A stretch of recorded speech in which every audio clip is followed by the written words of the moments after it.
Bonjour à tous. Bonjour. Je voudrais vous inviter à prendre la parole de Dieu dans Romains chapitre 8. Il y a un assez long passage que je vais lire avec vous, mais vous comprendrez le pourquoi après, parce qu'il est très riche en contenu, on va dire, et après les explications. Donc c'est Romains chapitre 8, de versets 1 à 17. Je lis donc. Il n'y a donc maintenant aucune condamnation pour ceux qui sont en Jésus-Christ, qui ne vivent pas conformément à leur nature propre, mais conformément à l'Esprit. En effet, la loi de l'Esprit qui donne la vie en Jésus-Christ m'a libéré de la loi du péché et de la mort. Car ce qui était impossible à la loi, parce que la nature humaine la rendait impuissante, Dieu l'a fait. Il a condamné le péché dans la nature humaine en envoyant, à cause du péché, son propre Fils dans une nature semblable à celle de l'homme pécheur. Ainsi, la justice réclamée par la loi est accomplie en nous, qui vivons non conformément à notre nature propre, mais conformément à l'Esprit. En effet, ceux qui se conforment à leur nature propre se préoccupent des réalités de la nature humaine, tandis que ceux qui se conforment à l'Esprit sont préoccupés par ce qui est de l'Esprit. De fait, la nature humaine tend vers la mort, tandis que l'Esprit tend vers la vie et la paix. En effet, la nature humaine tend à la révolte contre Dieu, parce qu'elle ne se soumet pas à la loi de Dieu, et qu'elle n'en est même pas capable. Or, ceux qui sont animés par leur nature propre ne peuvent pas plaire à Dieu. Quant à vous, vous n'êtes pas animés par votre nature propre, mais par l'Esprit. Si du moins l'Esprit de Dieu habite en vous. Si quelqu'un n'a pas l'Esprit de Christ, il ne lui appartient pas.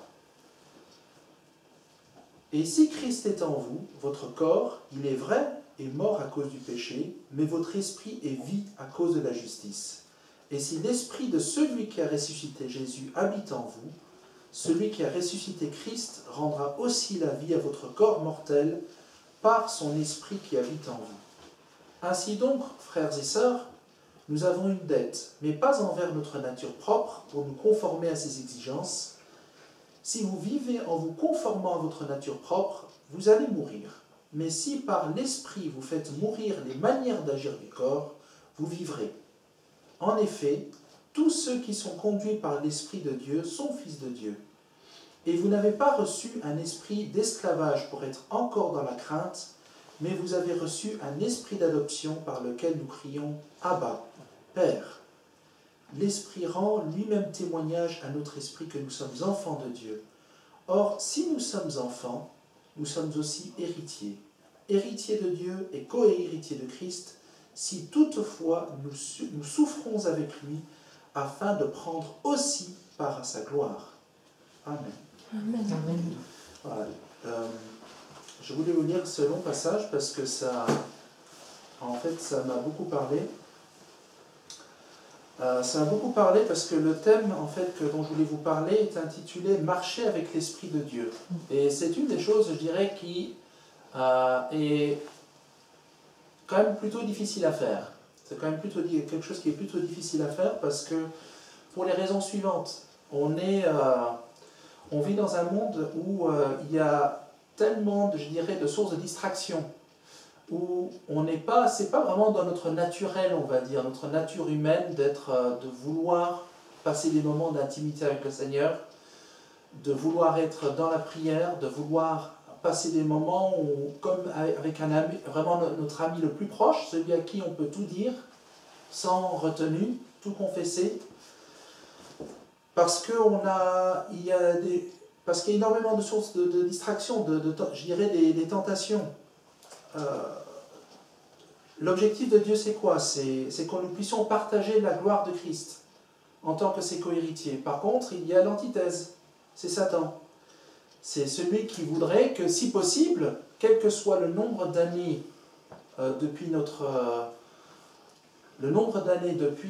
conversion, le nombre d'années depuis lesquelles on ait pu donner notre vie au Seigneur, son objectif à lui, c'est toujours que l'Esprit de Dieu se retire de nous. Il y a bien un passage dans la Bible, dans les psaumes, où David demande à Dieu en lui disant que ton esprit ne se retire pas de moi. C'est une supplication, c'est un appel. Et c'est quelque chose par rapport auquel on doit, je pense, être de permanence vigilant. Vraiment être sur nos gardes.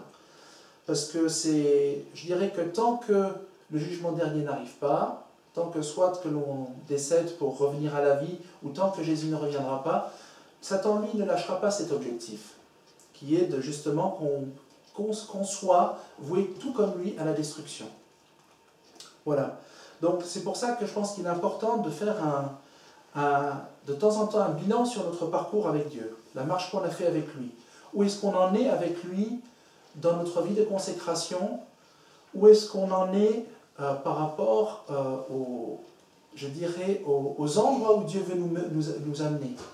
Par rapport je dirais, au plan que Dieu veut voir s'accomplir dans notre vie. Par rapport à toutes sortes je dirais, par rapport à toutes sortes de missions, par rapport à toutes sortes d'objectifs. Donc c'est important, je dirais, par moment d'avoir cette introspection-là. Voilà.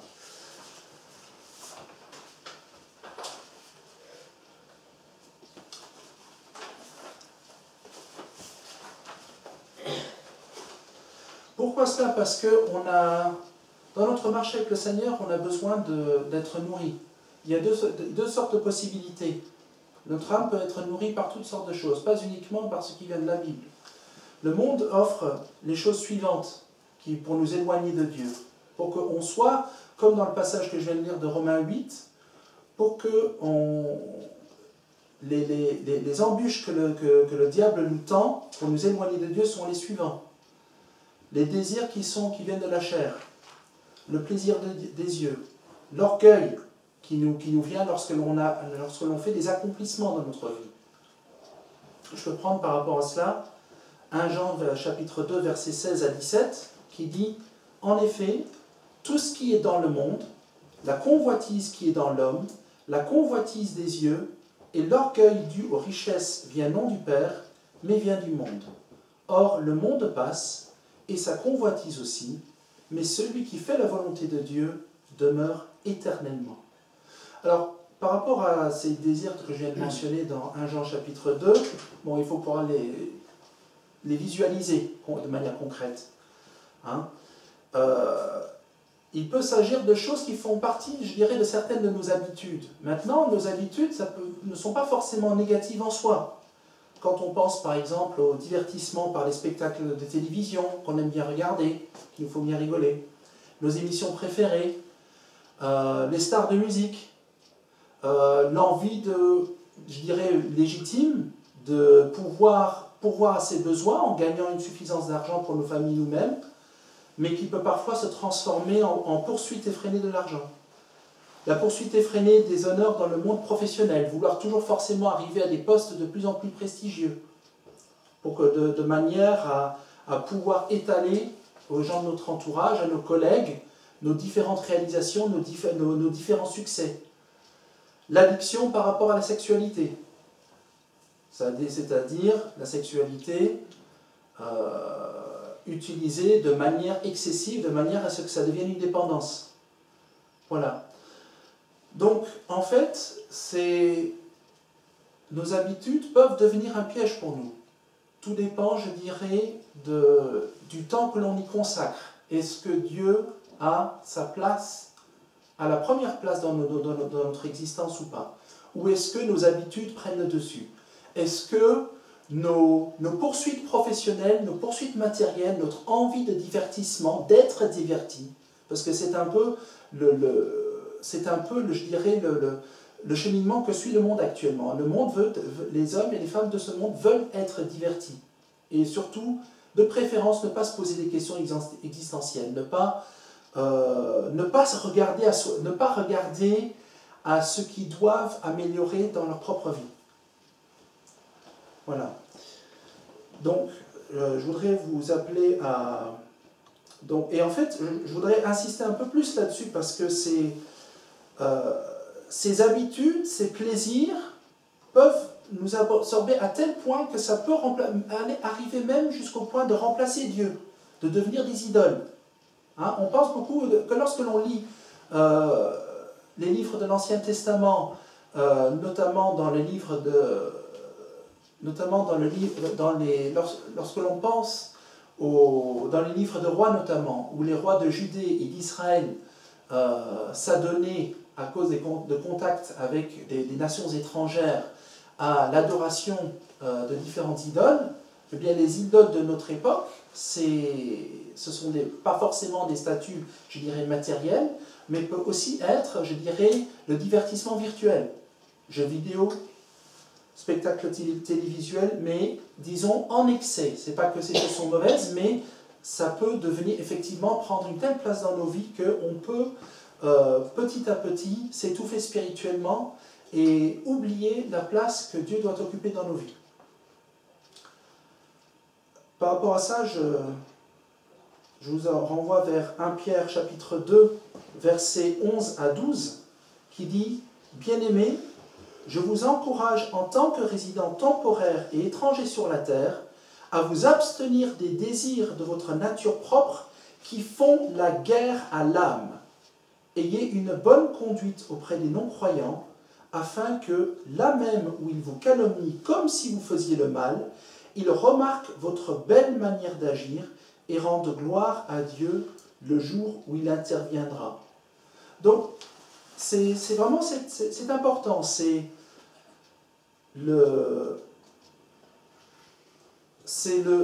sont les principes du monde, ce sont les principes du monde qui font une guerre effrénée par rapport à la relation d'amour qu'on partage avec Dieu.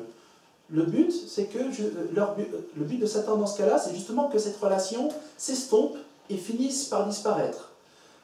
Le diable, il a, du moins peut-être dans sa conception des choses, même s'il sait que ses jours sont comptés, nous on ne sait pas à quel moment Jésus va revenir. Du moins, on n'en a pas la certitude. Même si on arrive à déceler les signes du temps par des guerres, par la corruption qu'on voit à travers les informations, par rapport à la disparition progressive des valeurs morales, on peut se dire que oui, effectivement, Jésus va bientôt revenir. Mais néanmoins, rien ne nous dit si ça va être de notre vivant ou après.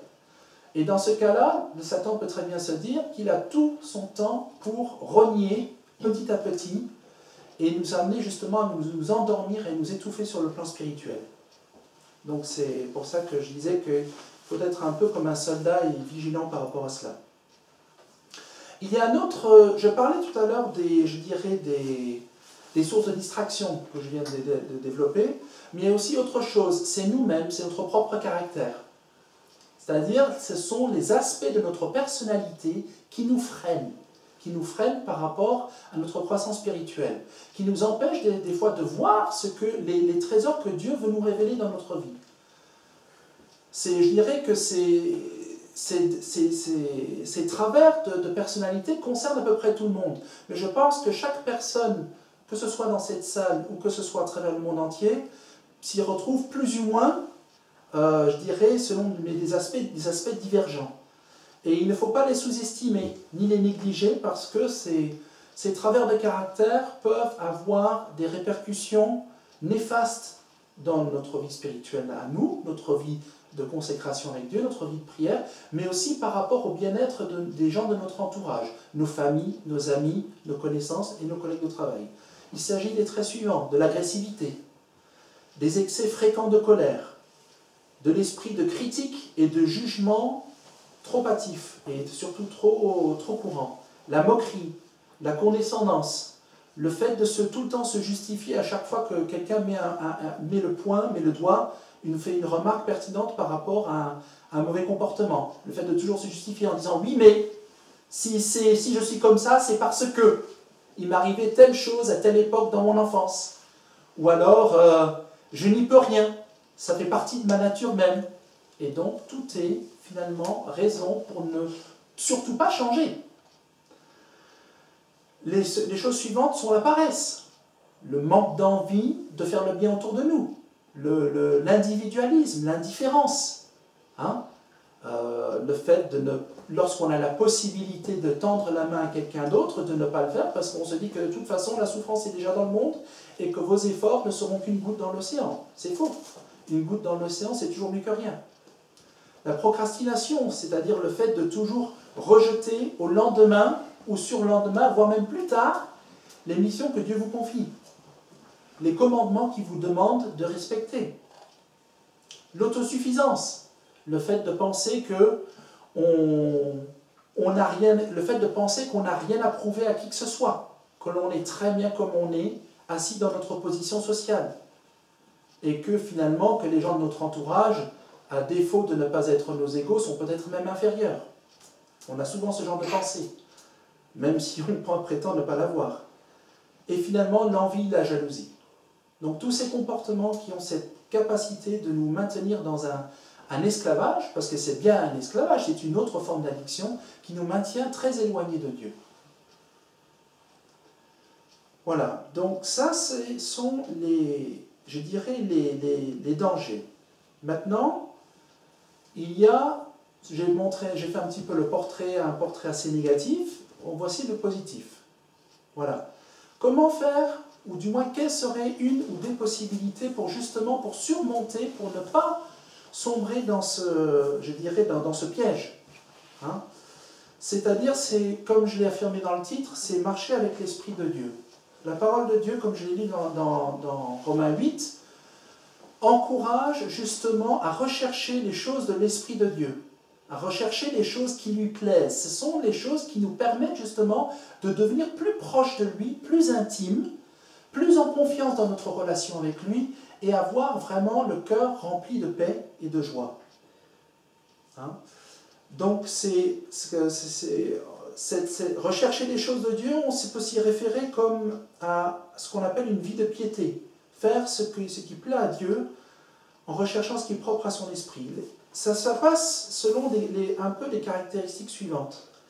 Il y a comme point les fruits de l'esprit, qui est le premier, c'est toujours être à la recherche constante, autant que se peut, autant que l'on y pense, de l'amour par rapport à son prochain.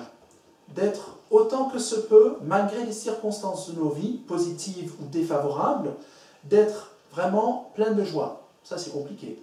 Parfois, on n'a pas toujours envie d'être dans la joie, surtout s'il nous arrive du malheur. Mais pourtant, la parole de Dieu nous encourage malgré tout à refléter la joie du Seigneur. La patience. Pas toujours envie d'être patient. Parfois, on peut être tellement, je dirais, que l'on soit fatigué ou que l'on soit mal luné, de mauvaise humeur, avoir envie, je dirais, d'envoyer paître, d'envoyer balader quelqu'un qui nous irrite. Pourtant, Dieu veut que nous soyons patients. La gentillesse et la bonté.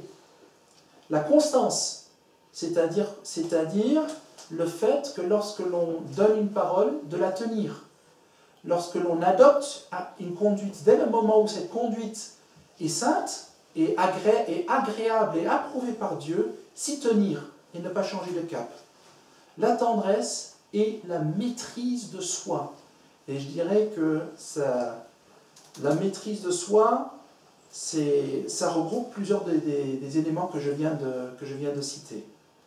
Ça paraît peut-être comme une répétition pour certains, puisque à travers différentes études bibliques, que vous suivez certainement depuis des années, ça paraît peut-être un peu comme de la répétition rébarbative. Pourtant, c'est quelque chose que nous devons construire tout au long de la vie. Que l'on soit jeune, très jeune, mûr en âge ou vieux, c'est jusqu'à ce que Dieu nous appelle à lui. Je pense que c'est vraiment quelque chose que l'on doit travailler. C'est fondamental. C'est le fruit de l'esprit. 1 Corinthiens chapitre 14, verset 1 dit « Recherchez l'amour, aspirez aussi au don de l'esprit, mais surtout à la prophétie. » Bon, ça c'est peut-être quelque chose que je devrais développer une autre fois.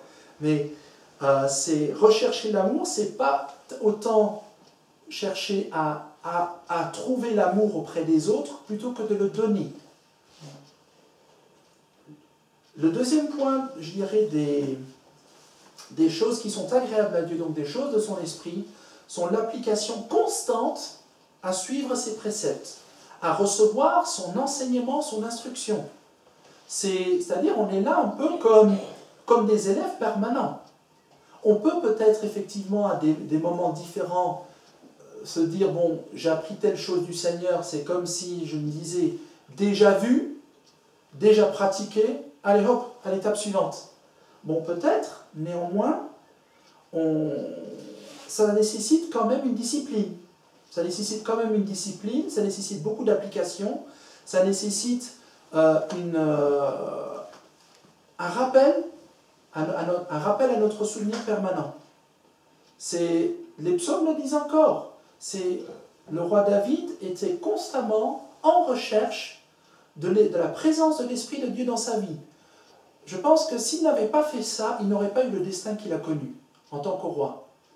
C'est quelqu'un qui est parti d'une situation sociale extrêmement humble, un simple berger, malgré le fait qu'il a été pendant de longues années à la cour du roi Saül, en tant que proche de sa famille, en tant qu'ami intime de son fils Jonathan.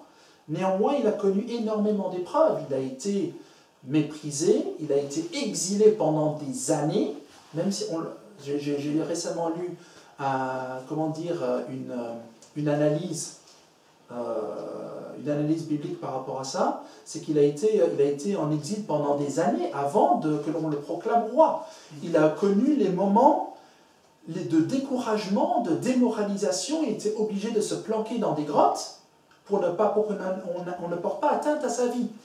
Donc, s'il n'avait pas eu cette vie de consécration à Dieu, s'il ne lui avait pas fait confiance, s'il n'avait pas fait appel à lui, nuit et jour, comme il le dit dans les psaumes, il s'attendait à Dieu sur sa couche. Même que lorsqu'il était en période de sommeil, lorsqu'il se réveillait, très certainement qu'il devait parler au Seigneur. Donc c'est, au risque de paraître un peu manu militari, ça paraît pourtant très cohérent. C'est Dieu doit, ou du moins devrait, occuper une place tout au long de nos vies de plus en plus constante, de plus en plus pleine et permanente. Du moins, si l'on veut pouvoir mener une vie longue et heureuse, si l'on veut pouvoir avoir une vie pleine de joie et de réussite avec Dieu, selon sa propre volonté. Le psaume 119, versets 5 à 6, dit d'ailleurs « Que mes actions soient bien réglées, afin que je respecte tes prescriptions.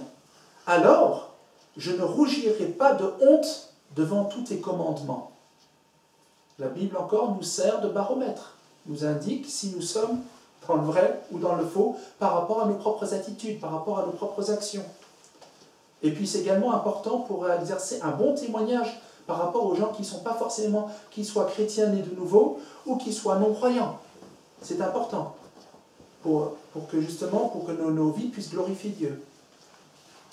C'est un peu, j'en avais parlé d'ailleurs en lisant 1 Pierre chapitre 2, j'avais lu que Pierre exhortait justement les autres fidèles à avoir une bonne conduite au milieu des non-croyants, lorsque le jour où ces non-croyants vont vouloir vous critiquer, vous traiter, je ne sais pas, de tous les noms, d'hypocrites ou de menteurs, que votre vie, vos attitudes démontreront le contraire.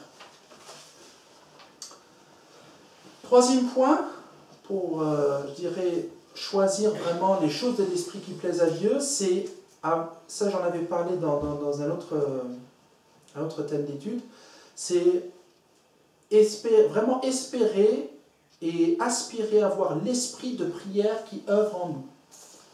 Hein? L'esprit de prière qui œuvre en nous, j'avais lu ça dans Romains 8, verset 15, que je reprends, qui dit que « Et vous n'avez pas reçu un esprit d'esclavage pour être encore dans la crainte, mais vous avez reçu un esprit d'adoption par lequel nous crions « Abba, Père ». Cet esprit de prière que l'apôtre Paul nous encourage à avoir, ce n'est pas uniquement pour, je dirais, pour pouvoir grandir en esprit en vérité, pour mieux connaître le Seigneur, mais c'est aussi pour nous donner une force qu'on n'avait pas auparavant, en étant plus jeune enfant de Dieu. Ça nous donne une force, ça nous donne une puissance. Attendez, je reviens un petit peu là où j'en étais. Ça nous donne une puissance parce que lorsque l'on s'aventure davantage dans la vie de prière, lorsque il y a des obstacles et des épreuves qui se présentent dans nos vies, on a la confiance que Dieu va retirer ces obstacles. Hein? Je ne parle pas uniquement des difficultés qu'on peut rencontrer, mais je parle également de nos propres défauts à nous. Et c'est peut-être le point central de l'enseignement. Je parlais tout à l'heure des tentations du monde.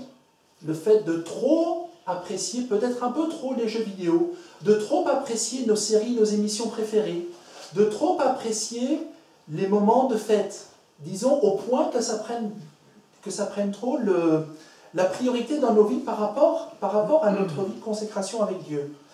On peut, dans la prière, demander à Dieu de nous aider à justement considérer ces choses comme secondaires jusqu'à justement y mettre une certaine distance. Nos défauts de caractère qu'on peine au bout de 10 ans, de 15 ans de vie de mariage, que l'on soit coléreux, que l'on soit impatient, que l'on ait une tendance à prendre les gens de haut ou pas, que l'on ait tendance à toujours être désorganisé, procrastiner, remettre les choses au lendemain, avoir du mal à suivre nos objectifs jusqu'au bout parce que justement on n'est pas assez focalisé sur les choses que l'on veut obtenir. Tout ça, ce sont des défauts de caractère, ce sont des travers de caractère. Mais Dieu peut nous aider justement à les transformer. Mais il va surtout le faire, je dirais, d'autant mieux si on le lui demande, quand on prend conscience de ce qui nous freine. C'est, quand je lisais le verset concernant cet esprit, voilà, l'esprit d'adoption que Dieu nous a donné par lequel nous crions Abba Père, c'est pas juste murmurer, c'est crier.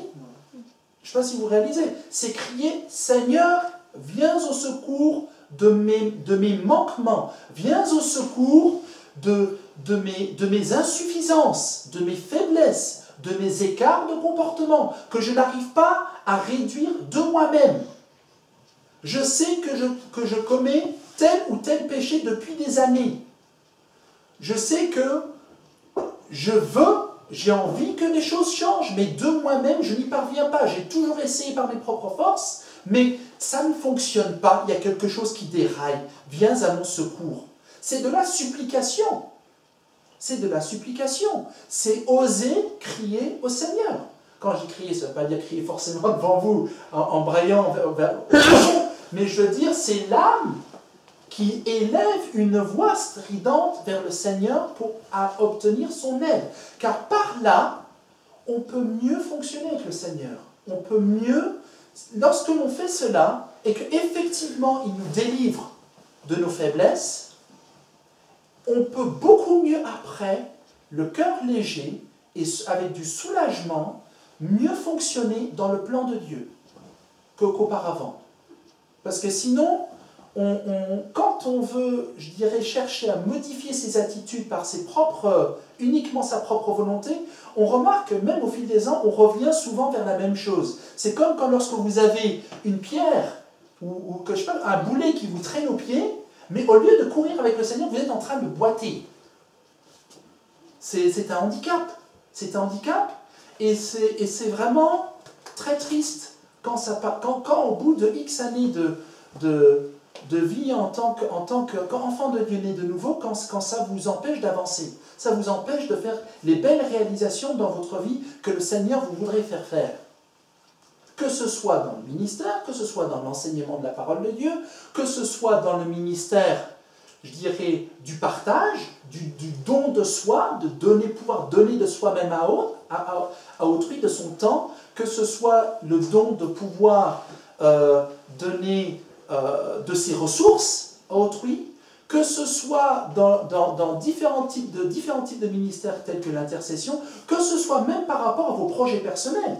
Les choses restent souvent bloquées ou évoluent vraiment au ralenti lorsque on a des défauts, des travers, c'est un peu comme des parasites qui viennent miner votre vie spirituelle, votre croissance spirituelle, et qui freinent votre avancée, qui freinent votre croissance.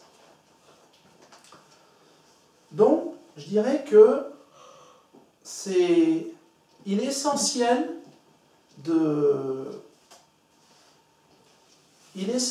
justement pour que le plan de Dieu, qui est un plan de bonheur, s'accomplisse dans nos vies, c'est toujours de rechercher davantage la face du Seigneur, de rechercher davantage la présence de son Esprit Saint. Et puis,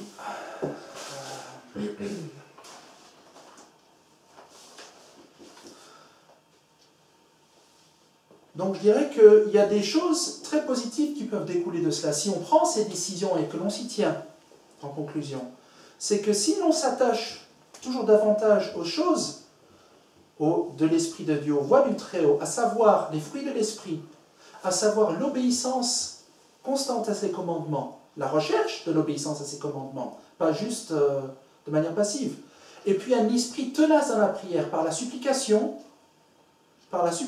comme quelqu'un qui se tient debout sur un rempart, Dieu peut faire les choses suivantes pour nous.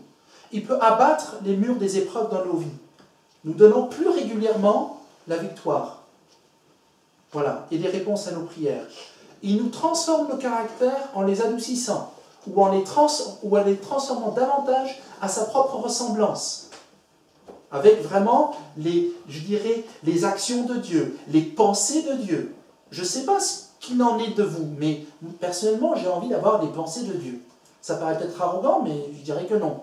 C'est de faire de l'émulation, et en même temps, c'est davantage plaire au Seigneur et être dans son plan pour notre vie. Et il nous permet aussi par cela, si notre intelligence à ce moment-là, en recherchant les choses de son esprit, notre intelligence est transformée par lui, on peut voir les situations de notre vie à travers le même regard. Hein? Nous rendant de cette façon plus sensibles par rapport à des situations qui nous laissaient indifférentes auparavant, et plus réactifs, comme notamment par rapport à la détresse humaine qui nous entoure dans le monde et la souffrance. Hein? Comme on peut le lire dans Romains 12, verset 9, que l'amour soit sans hypocrisie, et ayez le mal en horreur, et attachez-vous au bien. Hein? Donc, et finalement, le fait de s'attacher davantage à l'Esprit de Dieu, ça nous permet de renverser, ou au moins de limiter, les liens d'esclavage, les liens de servitude qui nous ont maintenus pendant des années. Voilà. Donc c'est un petit peu ce que je voulais partager avec vous. Et bon, ça peut être très encourageant. Amen. Amen. Merci.